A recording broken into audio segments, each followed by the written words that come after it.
My name is Elizabeth Phelps, and I'm a professor of psychology and neuroscience.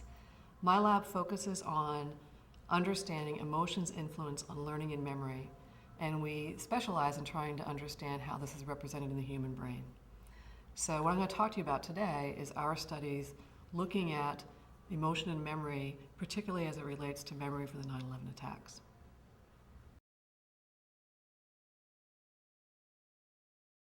Understanding memories for emotional public events has been of interest to psychologists for a long time. The very first study of this type looked at the assassination of Abraham Lincoln and was published in 1899. The next study was published in 1997. It looked at the assassination of John F. Kennedy, Martin Luther King, Malcolm X, and other world leaders.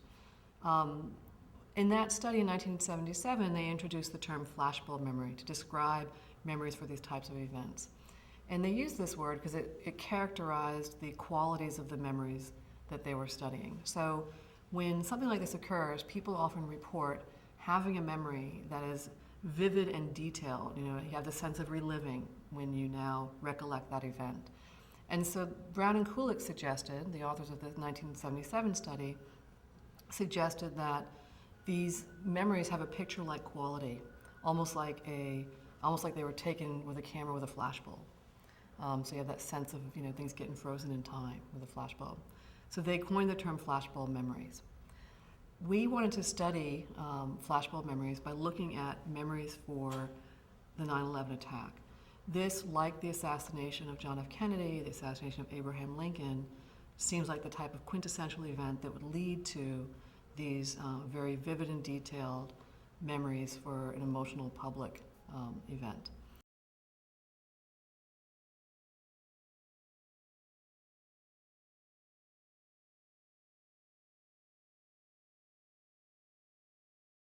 So immediately after the 9/11 attack, we had the idea to study this event in terms of its consequences for memory. It seemed to us the prototypical type of event that would lead to flashbulb memories. And to do this, I talked to some of my colleagues at other universities, and some of them who contacted me with an interest to study this, because NYU, of course, has a special, unique role being so close to the World Trade Center, a unique possibility for doing research on this topic. And we set up a consortium of memory researchers from across the country within 3 days of the terrorist attack. We put together a survey that asked a number of questions about the events of 9/11. Things like, where were you, who you were with, what your emotional responses were, what were the events that actually occurred, who did you think was involved in the attack, how much attention did you pay to the media. We asked some sort of more cultural interpretations of what the significance of this event was, and that's just a small range of the types of questions that we asked. And we gave this survey to about 1,500 people across the country the week after the terrorist attack, and about 600 of them were from New York City. We then did a follow-up survey a year after the attack in 2002, and another survey 2 years after that in 2004. So when we looked at the data, what we found, somewhat to our surprise, was that not everybody reported that their memories for 9/11 were much more vivid and detailed or retrieved with a greater sense of reliving.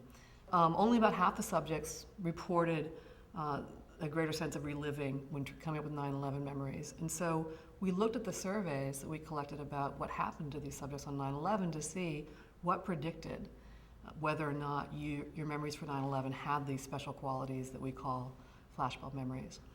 And the primary thing that predicted whether or not your 9/11 memories were recollected with a greater sense of reliving, a sense of detail and vividness, was how close you were to the World Trade Center. Those subjects who had a higher sense of vividness for their memory were on average around Washington Square, here at the center of NYU's campus. Those subjects who didn't show much of a difference in how they rated their memories for 9/11 versus the memories from the events of the summer of 2001 were on average around the Empire State Building in Midtown Manhattan. We then wanted to go back and say, okay, what's different in the brain when you have this sense of vividness and detail when you're recollecting your memories for 9/11? And what we saw in that case was that The people who were downtown on 9/11 showed greater activation in this brain region called the amygdala. And the amygdala activation was correlated with how far you were from the World Trade Center. Now we know the amygdala is important in the feeling of threat. It's also important in changing memories with arousal. So we know it's important in emotion and memory more broadly. And so perhaps it wasn't surprising, given what we previously knew, that this was the region that helped predict whether or not you had this strong sense of reliving when you came up with your memories from 9/11. And this was the first study ever that showed something about what the brain is doing when you're coming up with memories for these types of events. So now we can take this and put this into the bigger picture of what we know about memories for these types of events, and know that the memory still may be somewhat special for people who are in Midtown relative to other things in their lives, but it's going to have a different quality if you were actually here and you experienced it. And we know that brain regions that are important in threat, in experiencing threat, or important in emotion and memory, are going to be more involved if you were close to 9/11 on that day.